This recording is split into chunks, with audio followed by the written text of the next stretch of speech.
Welcome back दोस्तों। आज मैं आपके सामने एक मलयालम मूवी का एक्सप्लेनेशन लेकर आया हूँ जिसका नाम है मुन्ना रेप्पू, जिसका मतलब है चेतावनी। ये मूवी 2014 में रिलीज हुई। उसी तरह क्राइम मिस्ट्री मूवी है। पहले मैं आपको इस मूवी का समरी सुनाता हूँ, सुनिए। एक बंदा एक कत्ल के इल्जाम में जेल जाता है। उस जेल में वो बंदा 20 साल तक अपनी सजा काटते रहता है। एक दिन इत्तेफाक से एक जर्नलिस्ट वहाँ पर आती है। इस बंदे को देख के इस बंदे की कहानी पूछने लगती है और वो जर्नलिस्ट इस बंदे के ऊपर उसकी बायोग्राफी लिखने के लिए डिसाइड होती है। लेकिन कहानी कुछ और होती है। दोस्तों, वीडियो को एंड तक देखना क्योंकि एंड में बहुत बड़ा ट्विस्ट है और उस ट्विस्ट की वजह से मूवी की कहानी ही बदल जाती है। तो चलिए बिना टाइम वेस्ट किए लेट्स स्टार्ट। और उससे पहले लुटा दो प्यार, फॉलो इंस्टाग्राम। मूवी की शुरुआत में ही एक लड़की को दिखाया जाता है और उसका नाम है अंजलि। और अंजलि एक फ्रीलांसर रिपोर्टर होती है जो एक चांस के लिए इधर उधर भटक रही होती है अपना करियर बनाने के लिए। एक दिन के नाम का एक बहुत बड़ा जर्नलिस्ट अपने घर में एक पार्टी रखता है। उस पार्टी में अंजलि भी जाती है। पार्टी के दौरान के अंजलि को खोपचे में बुलाकर उससे कहने लगता है, मुझे पता है कि तुम एक चांस के लिए वेट कर रही हो। मेरा एक फ्रेंड है और एक जेलर है। आने वाले दिनों में वो रिटायर होने वाला है। वो चाहता है कि रिटायर होने से पहले उसके बारे में एक बुक लिखे, उसकी बायोग्राफी लिखे। लेकिन मेरे दोस्त को पता नहीं कि कहानी कैसे लिखते हैं, इसलिए मैं ये चाहता हूँ कि तुम उसके लिए एक घोस्ट राइटर बनो। अगर तुमने उसकी बायोग्राफी लिखी तो वो तुम्हें बहुत अच्छे पैसे देगा, उसी तरह तुम्हारा फेम भी होगा। ये सुनने के बाद अंजलि भी इस बात के लिए राजी हो जाती है।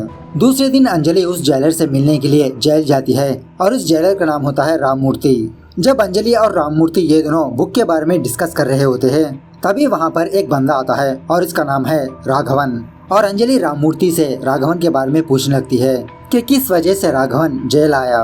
राममूर्ति अंजलि को बताने लगता है कि राघवन ने 2 मर्डर्स किया है।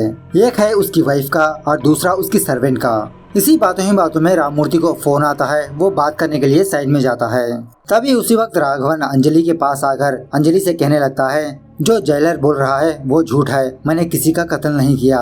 फोन में बात करने के बाद जब राममूर्ति अंजलि के पास आता है तो अंजलि राममूर्ति से पूछने लगती है कि अभी राघवन मेरे पास आकर ये कहा कि उसने किसी का मर्डर नहीं किया।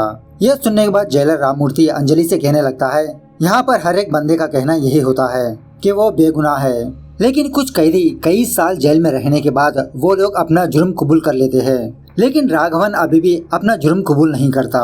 एक्चुअली सच बताऊं तो राघवन बहुत ही अच्छा बंदा है। खैर उसके बाद राघवन को दिखाया जाता है जो बहुत ही मासूम से अपने सेल में बैठा हुआ रहता है और दीवार पर इसकी वाइफ की और इसकी कामवाली की फोटो होती है और इन्हीं दोनों की वजह से राघवन जेल आया है। दूसरी तरफ अंजलि अपने घर आकर राघवन के बारे में सोचने लगती है कि आखिरकार किस वजह से राघवन जेल आया और अंजलि ये डिसाइड होती है कि ये राघवन के बारे में और जानकारी हासिल करेगी। दूसरे दिन अंजलि उस जेलर से मिलने के लिए जेल जाती है और वहाँ के पुलिस वाले अंजलि को देखकर अंजलि से कहने लगते हैं, इतने सालों में राघवन से मिलने के लिए कोई एक बंदा भी नहीं आया और तुम पहले इंसान हो जो राघवन से मिलने के लिए आई हो। और इस जेल में ऑलमोस्ट कैदी 14 साल तक अपनी जिंदगी गुजारते हैं, लेकिन राघवन इस जेल में 20 साल से रहता है। राघवन की सजा कब की खत्म हो चुकी है, लेकिन इसके बावजूद भी राघवन जेलर से परमिशन लेकर इसी जेल में रहता है। पिछले 20 साल से राघवन ने इस जेल से बाहर कदम नहीं रखा। खैर उसके बाद अंजलि पुलिस से परमिशन लेकर राघवन के पास इंटरव्यू लेने के लिए जाती है। इंटरव्यू के दौरान राघवन के बहुत ही ऊंचे विचार होते हैं। मतलब राघवन बहुत ही इंटेलिजेंट से बात करता रहता है, इंडिपेंडेंस के बारे में, पॉलिटिक्स के बारे में, जेल के सिस्टम के बारे में। राघवन की ये बातें सुनकर अंजलि बहुत इम्प्रेस हो जाती है। इस तरह से अंजलि उस जेलर की बुक लिखने के बजाय वो राघवन पर ज्यादा टाइम बिताने लगती है। और इसी दरमियान में अंजलि को ये बात पता चलती है कि राघवन एक बुक लिख रहा है। तो अंजलि राघवन के पास से वो बुक लेकर अपने घर जाकर उस बुक को पढ़ने लगती है और सच में उस बुक में भी बहुत ही गहरी बातें होती है।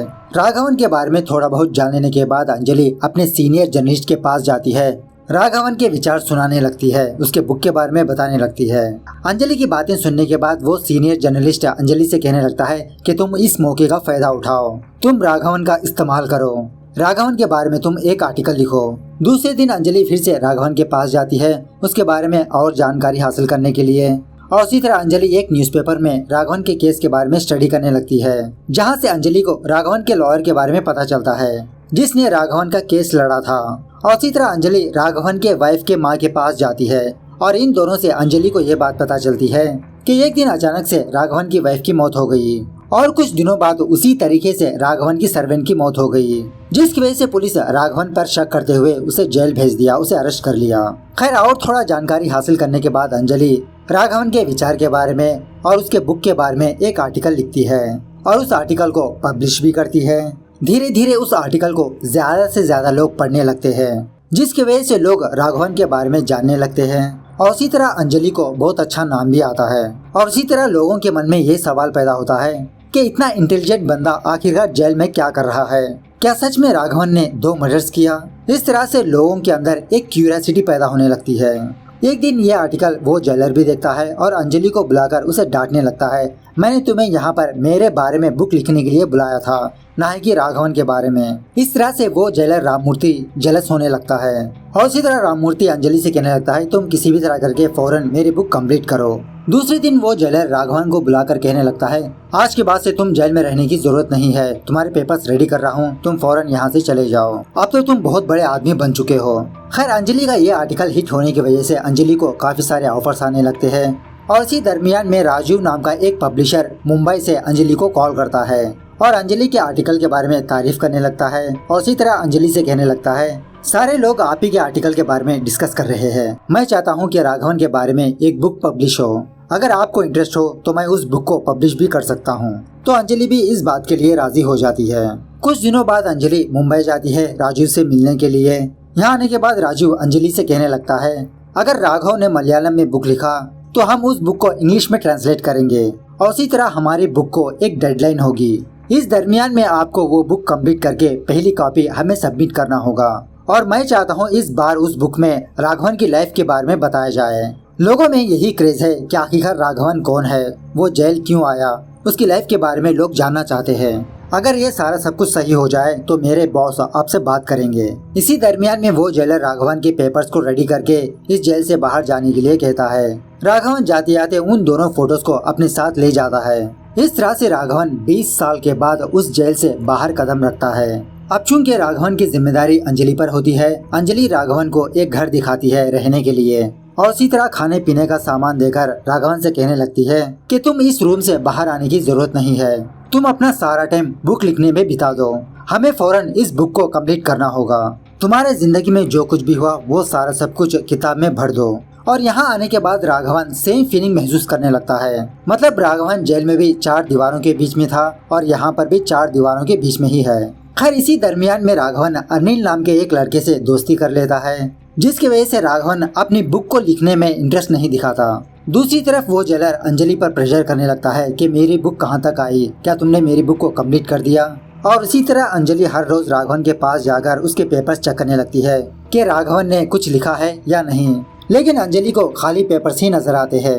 राघवन अंजलि से कहने लगता है, मेरी जिंदगी मैं कहाँ से शुरू करूँ, मुझे यही बात समझ में नहीं आ रही है, मुझे और थोड़ा वक्त चाहिए, मैं मेरी किताब को जरूर लिखूंगा। कुछ दिनों बाद अंजलि मुंबई जाकर राजू के बॉस से मुलाकात करती है। वो बॉस अंजलि से कहने लगता है कि अब सारे पब्लिशर की नजर राघवन पर ही है, सारे लोग राघवन पर ही किताब लिखना चाहते हैं। स्पेशली प्रिया नाम की एक रिपोर्टर राघवन से मिलने की कोशिश कर रही है। वो बहुत बड़ी रिपोर्टर है, अगर प्रिया ने राघवन से मुलाकात की, हमारे से पहले प्रिया उस बुक को पब्लिश कर देगी, उसके बाद हमारी किताब को कोई वैल्यू नहीं देगा। इसीलिए मैं ये चाहता हूँ कि जल्द से जल्द राघवन की लाइफ की स्टोरी फौरन पब्लिश हो जाए। क्या राघवन ने सच में मर्डर्स किया या कोई उसे फंसाना चाह रहा है, सारी चीजें हमारी बुक के जरिए से लोगों को पता होनी चाहिए। 2 हफ्तों के बाद मुझे पहली कॉपी चाहिए और मैंने एडवांस में इस बुक की प्रमोशन भी स्टार्ट कर दी है।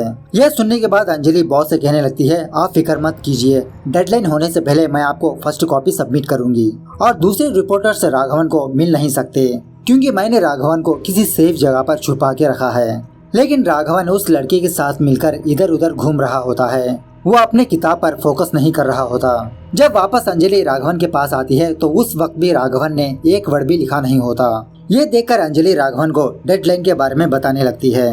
अंजलि कहने लगती है कि तुमने कहा था ना कि तुमने किसी का भी मर्डर नहीं किया, तो तुम कैसे जेल गए, तुम कैसे उस क्राइम में फंस गए, ये सारा सब कुछ तुम पेपर में भर दो। और उसी तरह अंजलि उस लड़के को भी डांटने लगती है कि तुम आज के बाद से राघवन से मिलने मत आना, राघवन को बहुत सारा काम है। तो धीरे धीरे डेडलाइन पास आती जाती है।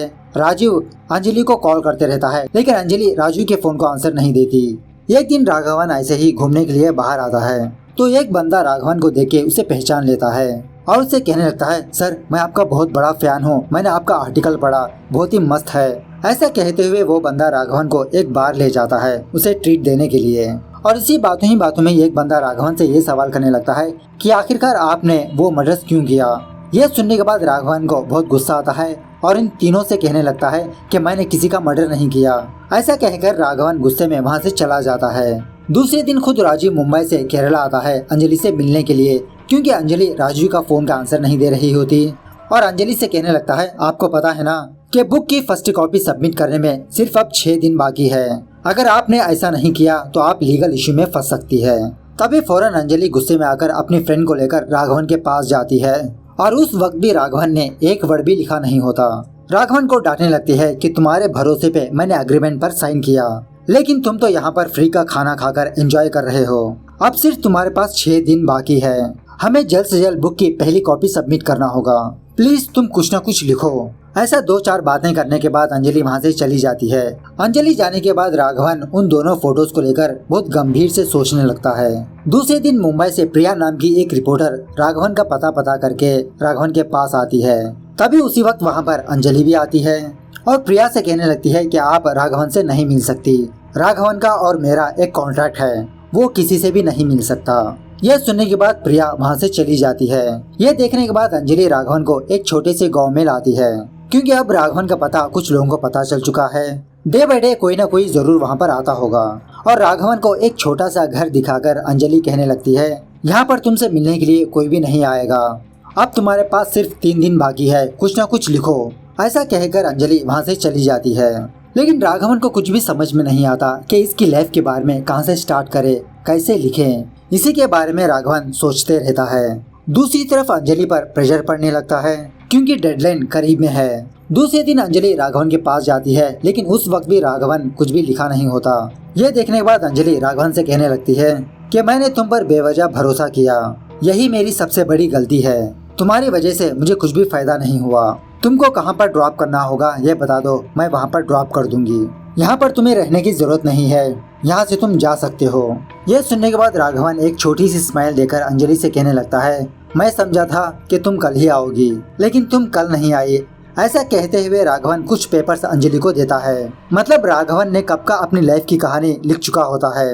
ये पेपर्स देखकर अंजलि सरप्राइज हो जाती है और फौरन एक के बाद एक उस कहानी को पढ़ने लगती है। जब अंजलि इस कहानी को पढ़ रही होती है तो इसके पसीने छूटने लगते हैं, ये घबराने लगती है। सारे पेपर्स पढ़ने के बाद अंजलि धीरे धीरे राघवन की तरफ देखती है और उस वक्त राघवन एक शैतानी स्माइल करते हुए अंजलि से कहने लगता है, मैं फिर से जेल जाना चाहता हूँ। ऐसा कहते हुए राघवन एक रॉड लेकर अंजलि को मार देता है। इस तरह से राघवन फिर से जेल चला जाता है और दीवार पर एक्स्ट्रा अंजलि की फोटो चिपका देता है। इस तरह से ये मूवी यहाँ पर दी एंड होती है। अब आपके मन में ये सवाल पैदा होता है कि आखिरकार एंडिंग में क्या हुआ। लास्ट सीन से हमें ये बात पता चलती है कि राघवन सच्ची में एक साइलेंट किलर है। मतलब शायद राघवन बाहर की दुनिया को उतना पसंद नहीं करता, वो 4 दीवारी के अंदर ही रहना पसंद करता है। इसीलिए राघवन पहले अपनी पत्नी को मार दिया, लेकिन कोई क्लू ना होने की वजह से पुलिस राघवन को गिरफ्तार नहीं कर पाई और शायद इसीलिए राघवन दूसरे बार अपने सर्वेंट का कत्ल कर दिया और पुलिस इसे जेल में डाल दिया। इस मूवी में एक सीन है, एक दिन जब राघवन बाहर होता है तो राघवन को एक बूढ़ा बूढ़ी नजर आते हैं और राघवन उन दोनों को देखकर बहुत गुस्सा होने लगता है, जिसका मतलब राघवन बाहर की दुनिया को और लोगों को उतना पसंद नहीं करता और शायद कुछ गलती की वजह से ही राघवन उन दोनों को मार दिया। एनीवेज, आपको क्या लगता है कमेंट करके बताना जरूर। मिलते हैं अगली वीडियो में, तब तक take care, bye bye, see you soon.